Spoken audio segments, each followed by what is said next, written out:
Hello good morning नमस्कार। एक बार फिर से आप सबका स्वागत है वाईफाई स्टडी स्टूडियोज पे which is a part of an academy. तो जैसे कि आपको पता है कि ये जो पूरा टाइम स्लॉट है ये मेरे सारे टाइम स्लॉट्स हैं यूट्यूब के ऊपर। अब देखो एक चीज ध्यान रखो कि आजकल आपको जो 5 बजे का क्विज है ये सेशन नहीं मिल रहा है, इसकी जगह पे आपको बर्निंग इशू मिल रहा है। इसका रीजन क्या है कि ये पहले क्लास आपका 8 बजे होता था, या अभी यहाँ पे शिफ्ट हो गया। ठीक है, शिफ्ट क्या हुआ है, परमानेंटली शिफ्ट नहीं हुआ है। अभी हम सिर्फ सोच रहे हैं कि यहाँ पे कुछ नया इंट्रोड्यूस किया जाए ताकि वो आप लोगों के एग्जाम के लिए और भी ज्यादा इफेक्टिव हो। तो लेट्स सी, इसकी जगह पे हम लोग कुछ और लेके आने वाले हैं, नेक्स्ट वीक से आपको पता चल जाएगा। इसके अलावा मैपिंग आपका 5:30 बजे होता है और लाइव सेशन जो करंट अफेयर्स का रहता है पूरे 1 घंटे का मैंडेटरी, जो आपकी टी कॉपी है, 7 बजे रहता है ये सेशन। और जो आपका 11 बजे का क्लास है वो आपका एसएससी का सेशन रहता है। तो ये क्लासेस आपको देखने हैं, मैंडेटरी हैं, तो इनका ध्यान रखा करिए यूट्यूब पे। अच्छा, इसके अलावा जो आपके अन अकेडमी के क्लासेस हैं उसके बारे में भी आपको बता दूं ताकि आपका कोई भी क्लास मिस ना हो। अन अकेडमी पे एक तो सेशन है जो कि मेरा पेड क्लास चल रहा है, जिसमें हम आपको जीएस पढ़ा रहे हैं बिल्कुल बेसिक से। पहले ही सब्जेक्ट इसमें अभी मैंने पढ़ाना शुरू किया है, वो कौन सा है, इकोनॉमिक्स है। इसी पेड में जब आप इसको ज्वाइन करोगे, इस वाले बैच को ज्वाइन करोगे, तो इसमें आपको पूरे 1 साल का करंट अफेयर्स भी मिल रहा है। और ये भी मैंने जस्ट पढ़ाना शुरू किया है, एक ही क्लास अभी इस पे हुआ है। तो अब चलो अच्छा, ये तो बात हो इसके बारे में। अब आज का टॉपिक क्या है, इंडिया चाइना। इंडिया चाइना तो बहुत दिन से सुन रहे थे। अब यहाँ पे क्या हुआ है, चाइना बांग्लादेश। देखो यहाँ पर ये चीज आपको पता ही है कि जो चाइना है वो अपनी एक पॉलिसी का इस्तेमाल करता है जिसका नाम है string of pearls. String of pearls वाली जो थ्योरी है इनकी, या जो इनका कॉन्सेप्ट है, उसके अंदर ये क्या करते हैं कि इंडिया का जितना भी ऐसा एरिया है जो आपको इंडियन ओशियन में मिलता है, मतलब ये वाला जो एरिया है, यहाँ पे काफी ज्यादा डेवलपमेंट किया जा रहा है। किसके द्वारा, चाइना के द्वारा, ताकि इंडिया का ये जो सदर्न रीजन है इसको एक तरीके से कवर किया जा सके। और इसी स्ट्रैटेजी को, इसी प्लानिंग को हम क्या कहते हैं, स्ट्रिंग ऑफ पर्ल के नाम से जाना जाता है। अब अभी हुआ क्या है, देखो, now China embraces Bangladesh in trade. अब हो क्या रहा है कि जो चाइना है वो बांग्लादेश को अप्रोच करना शुरू कर रहा है ट्रेड करने के लिए, व्यापार करने के लिए। क्या हुआ है इसमें, देखिए यहाँ पे आप देख सकते हैं कि बांग्लादेश के जो गुड्स हैं, यानी कि बांग्लादेश के अंदर जो सामान बनाए जाते हैं, जिस भी चीज का उत्पादन किया जाता है, अब उनके ऊपर यहाँ पे टैरिफ जो है वो इम्पोज नहीं किया जाएगा। तो आप यहाँ पे देख सकते हैं 97 ऐसे प्रोडक्ट होंगे, 97% ऐसे प्रोडक्ट होंगे बांग्लादेश के जिनके ऊपर टैरिफ को इम्पोज नहीं किया जाएगा। देखो, किसी भी चीज के ऊपर अगर टैरिफ लगाया जाता है, सपोज करो कोई चीज 10 रुपए की है बांग्लादेश में, जब ये चाइना में भेजी गई तो इसके ऊपर टैरिफ को इम्पोज किया गया और ये कितने रुपए की हो जाएगी, 15 रुपए की। तो ये 5 रुपए क्या है, टैरिफ लगाया गया है। तो यहाँ पे ये बोला गया है कि अब इसके ऊपर जो टैरिफ है वो नहीं लगाया जाएगा, ये चीजें डायरेक्टली यहाँ से चाइना में आएंगी और 10 रुपए में ही इनको बेचा जाएगा। अच्छा ठीक है, क्यों किया जा रहा है, क्या रीजन है। अब देखो, ये चीज आपको यहाँ पे मालूम है कि ये जो डिसीजन लिया गया है, ये शेख हसीना जी जो कि यहाँ की पीएम है बांग्लादेश की, और जिनपिंग जो कि प्रेसिडेंट है कहाँ के, चाइना के, इनके बीच में इस डिसीजन को अभी रिसेंटली लिया गया है। चाइना ने रीजन क्या दिया है, चाइना ने रीजन ये दिया है कि कोविड-19 की वजह से जो बांग्लादेश है उसकी जो इकोनॉमी है वो बहुत बुरी तरीके से इफेक्ट हुई है। ये सबको पता है, हर एक कंट्री की जो इकोनॉमी है वो बुरी तरीके से प्रभावित हुई है। अभी हाल ही में वर्ल्ड बैंक के द्वारा भी बांग्लादेश को 3 योजनाएं शुरू करने के लिए काफी ज्यादा फंडिंग भी मिली है। बट चाइना ने क्या किया, चाइना ने बोला कि आपका जो भी सामान है आप भर भर के सामान लाओ, हमारे यहाँ पे आके बेचो, हम आपको मना नहीं करेंगे और इसके ऊपर कोई टैरिफ भी नहीं लगाएंगे। मतलब आपको कोई समस्या नहीं है अगर आप यहाँ पे जितने भी कम, देखो कोई भी चीज अगर ऐसी है जो कि सस्ते में मिलेगी तो ऑब्वियस सी बात है हर कोई खरीदेगा। जब उसे हर कोई खरीदेगा तो उसकी डिमांड बढ़ेगी, डिमांड बढ़ेगी तो जिस कंट्री से वो सामान आ रहा है वो और भी ज्यादा उस पर्टिकुलर कंट्री के अंदर आना शुरू करेगा। तो इस स्ट्रैटेजी को देखते हुए यहाँ पे चाइना ने ये काम किया। बट प्रॉफिट क्या है, why China is doing so, China को इससे क्या प्रॉफिट होने वाला है। अब ये तो आप समझ ही गए होंगे चाइना ऐसा क्यों कर रहा है। देखो, अभी तक क्या था कि चाइना और यूएसए के बीच में ट्रेड वॉर चल रहा था, है ना। अभी ट्रेड वॉर जो है और भी काफी सारी वॉर में कन्वर्ट होता चला जा रहा है। अब आप देख रहे हैं इंडिया चाइना डिस्प्यूट, है ना, उसके बाद इंडिया नेपाल डिस्प्यूट, जिसमें भी पीछे की तरफ से खड़ा हुआ यहाँ पे चाइना है। इसके अलावा अगर हम देखेंगे तो इंडिया चाइना डिस्प्यूट वो भी अरुणाचल प्रदेश की तरफ से हो रहा है। फिर यहाँ पे अगर हम बाकी कंट्रीज में भी देखें तो इंडिया नेपाल डिस्प्यूट, इंडिया के साथ जो चाइना का अरुणाचल वाला डिस्प्यूट, लिपू लेक वाला डिस्प्यूट जो नेपाल के साथ है, और आपका एलएसी वाला डिस्प्यूट, ये तो ये हो गया इधर की तरफ। लेकिन इसके अलावा इंडिया और पाकिस्तान के बीच में भी डिस्प्यूट है, जिसमें भी पीछे से जो सपोर्ट प्रोवाइड किया जा रहा है वो चाइना कर रहा है। मतलब आप ये कह सकते हो इंडिया की जितनी भी नेबरिंग कंट्रीज हैं, हर एक जगह पे चाइना अपनी प्रेजेंस को दिखाने का पूरा काम कर रहा है। यहाँ आप अगर देखें तो ये ट्रेड वॉर तो चल रही थी, चलो ठीक है, कोई समस्या नहीं थी, लेकिन वाई बांग्लादेश, इन्होंने बांग्लादेश को ही क्यों चुना? तो इसका रीजन आप खुद भी जानते हैं। बांग्लादेश जो है वो इंडिया के साथ बिल्कुल लगा हुआ है, और अगर यहाँ पे फंडिंग करी जाती है तो उससे इंडिया को लॉस हो जाता है। अब इंडिया को क्या लॉस है ये हम लोग देखेंगे। अब इन्होंने दूसरा पॉइंट क्या दिया, चाइना ने यहाँ पे एक और पॉइंट दिया है कि अगर हम बांग्लादेश के साथ व्यापार करते हैं, ट्रेड करते हैं, तो जो ट्रेड डेफिसिट है, यानी कि ट्रेड जो किया जाता है इन दोनों देशों के बीच में, पहले वो बहुत कम था, इसको बढ़ाने के लिए हमने एक ऐसा स्टेप लिया। चलो ठीक है, तुमने तो ये बात बोल दी भाई, अब इसमें इंडिया की तो प्रॉब्लम होने वाली है। अब इंडिया को क्या प्रॉब्लम है, देखो पहला पॉइंट तो यही हो गया कि बांग्लादेश, नेपाल, ये ऐसी कंट्रीज हैं, या श्रीलंका, ये ऐसी कंट्रीज हैं जिनके साथ इंडिया के जो रिलेशन है वो काफी पुराने हैं।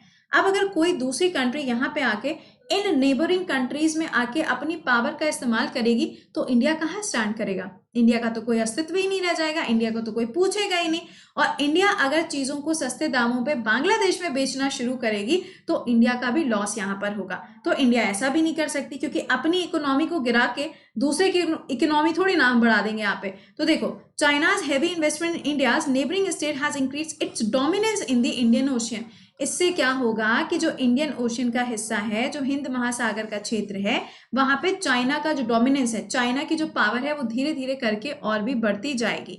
फॉर एग्जाम्पल हम यहाँ पे देख सकते हैं इंडिया और नेपाल वाला जो डिस्प्यूट है, नेपाल ने भी हाल ही में अपना जो नया मैप है वो जारी कर दिया, और उसके बाद ये भी कह दिया कि ये हमारा फाइनल मैप है, इसमें हम कोई भी चेंजेस नहीं करने वाले।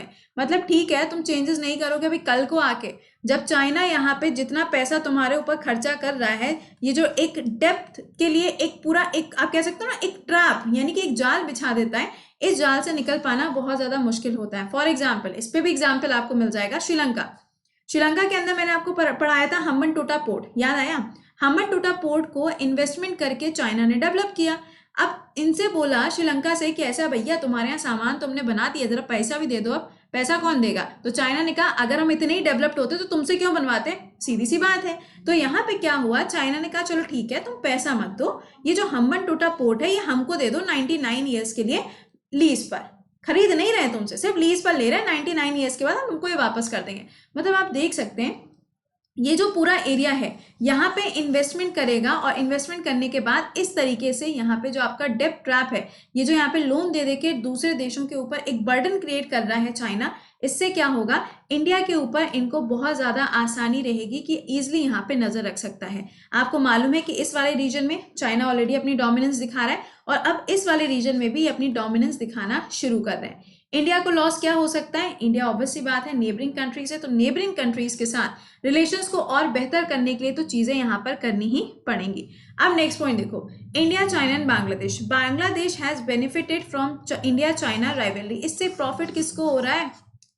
ऑब्वियस सी बात है यहाँ पे कि लड़ाई हो रही है दो अलग अलग देशों के बीच में, और जो यहाँ पे कंट्री बीच में खड़ा हुआ है उसको तो एक्स्ट्रा प्रॉफिट ही हो रहा है, तो वो कंट्री प्रॉफिट लेने से पीछे क्यों हटेगी? सिंपल सी बात है, कोई भी नहीं पीछे हटेगा। अब देखो, इन 2015 China became the Bangladesh top trading partner. 2015 में चाइना ने सबसे ज्यादा जो व्यापार किया था वो बांग्लादेश के साथ किया था। मतलब आप समझ सकते हैं, बहुत बड़ी बात है। तो ये जो पूरा इशू है ये इंडिया के लिए प्रॉब्लम क्रिएट कर सकता है। अब देखते हैं यहाँ पे कि इंडिया इस चीज को निपटने के लिए अब इंडिया क्या करेगा, ठीक है? क्योंकि अगर इंडिया यहाँ पे कुछ काम करता है तो इंडिया भी यहाँ पर इन्वेस्टमेंट करेगा, बट इन्वेस्टमेंट किस तरीके से किया जाएगा, काहे का इन्वेस्टमेंट होगा, ये सब अभी देखने का एक पार्ट बनने वाला है। तो लेट्स सी कि यहाँ के आउटकम्स क्या होते हैं। जैसे कोई आउटकम्स आएंगे तो हम लोग डिस्कस करेंगे उसके बारे में भी, लेकिन इससे सबसे बड़ी चीज ये है सिक्योरिटी इश्यूज। इंडिया को जो प्रॉब्लम होगी वो सिक्योरिटी इशू में आएगी। इन 2017 the Bangladesh navy took delivery of 2 Chinese submarine at the minimum price.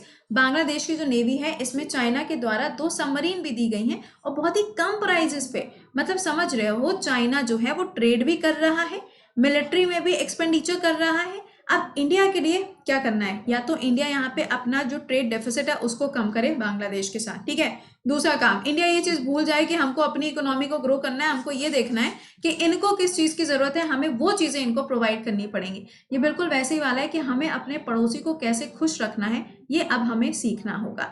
सीखने के लिए हमें यहाँ पे पूरी एक प्लानिंग करनी होगी, हमें हर एक पॉइंट को अच्छी तरीके से पढ़ना होगा, तभी जाके यहाँ पे कोई प्रॉफिट आपको मिलेगा, ठीक है?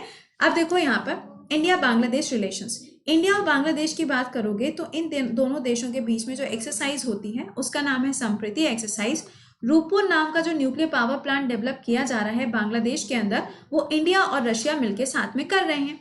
तो India Bangladesh enjoy one of the best period of their relations. अब ऑब्वियस सी बात है कि इन दोनों देशों के बीच में काफी अच्छे संबंध हैं, जिसमें खटास आने के पूरे आसार नजर आ रहे हैं, जैसे कि इंडिया और नेपाल के बीच में हुआ। ऑब्वियस सी बात है कि अगर कोई भी कंट्री सस्ते दामों पे आपके लिए कोई चीज लेकर आ रही है तो कोई भी कंट्री उससे पीछे नहीं हटेगी। हर कोई चाहता है कि हमें पैसा कम खर्चा करना पड़े और हमें प्रॉफिट ज्यादा हो, तो वो चीजें यहाँ पे चाइना क्या कर रहा है, प्रोवाइड कर रहा है। ठीक है, तो ये था पूरा सिनेरियो जो हमने आपके साथ डिस्कस किया। अब अगर समझ में आ गया हो, सेशन समझ में आ गया तो एक बार से लाइक और शेयर मारना। और हाँ, एक चीज और, अनअकैडमी पे पहला काम करो कि मुझे जाके फॉलो कर लो। कृति सिंह के नाम से आप मुझे अनअकैडमी पे सर्च करिएगा, ऐप पे हम आपको नजर आ जाएंगे। और इसको सर्च करने के बाद आप मुझे वहां पे फॉलो कर लेना। उससे क्या होगा, आपको मेरे जितने भी पेड क्लासेस हैं वो भी नजर आएंगे और जितने मेरे स्पेशल क्लासेस हैं वो भी दिखेंगे। स्पेशल क्लासेस आपके रात में 9 से 10 बजे होते हैं, जिसमें एसएससी सीएचएसएल का मॉक पेपर करा रहे हैं, एक प्रॉपर क्रैश कोर्स चल रहा है, तो इसको ज्वाइन कर लेना ताकि यहाँ पे आपको प्रॉफिट हो। और ये क्लासेस सिर्फ आपको लाइव मिलते हैं, जिसका लिंक हम अपने टेलीग्राम पे दोपहर में 12 बजे शेयर कर देते हैं। टेलीग्राम का नाम क्या है, करंट अफेयर्स बाय कृति। अब आप में से जितने ऐसे लोग हैं जिन्होंने पेड बैच ज्वाइन नहीं किया है, तो अनअकैडमी पे एसएससी एग्जाम की कैटेगरी में जाना, वहां पे आपको ये क्लास मिलेगा। इसमें क्या है, जून 2019 से लेकर 2020 तक का जितना भी करंट अफेयर्स है सारा हम आपको पढ़ा रहे हैं। और इसके साथ में जो जीएस है वो भी बेसिक से हम आपको पढ़ा रहे हैं, जिसमें आपको मैथ्स, इंग्लिश और रीजनिंग भी मिल जाता है। मतलब एक चीज खरीदने पे आपको 4 चीजें फ्री मिल रही है। ये बिल्कुल भी चाइना वाला केस नहीं है, ये यहाँ पे अनअकैडमी वाला अलग केस है। तो बिल्कुल भी ये मत सोचिएगा कि आपका कोई भी जो सब्जेक्ट है वो मिस हो जाएगा। तो जब आप इस बैच को ज्वाइन करोगे तो आपको कोड क्या यूज करना है, कोड विल बी कृति10, मतलब बाय 1 गेट 4 फ्री। ये कॉन्सेप्ट यहाँ पे काम कर रहा है। ठीक है, और प्रॉफिट आपका ही है, चाहे आप किसी भी एग्जाम के लिए प्रिपेयर कर रहे हो। करंट अफेयर्स तो हर एक एग्जाम की जान होता है। तो अभी से इसको अवेल करना शुरू कर दो ताकि आपका कोई भी कॉन्सेप्ट, कोई भी क्लास मिस ना हो। ये है पूरा का पूरा प्रोसेस जिसके थ्रू आप ज्वाइन कर सकते हैं। अब 5:30 बजे होती है आपकी मैपिंग, और इसके अलावा ध्यान रखिएगा 5:30 की मैपिंग के अलावा आपको ये भी मालूम होना चाहिए कि 7 बजे रहता है आपका मेन करंट अफेयर्स का क्लास, तो उसे ज्वाइन करना मत भूलिएगा ऑन वाईफाई स्टडी स्टूडियोज। पहली बार अगर जुड़े हो तो सेशन को एक बार से लाइक करिएगा और शेयर करिएगा और चैनल को भी सब्सक्राइब कर लीजिएगा। Till then, bye bye and take care.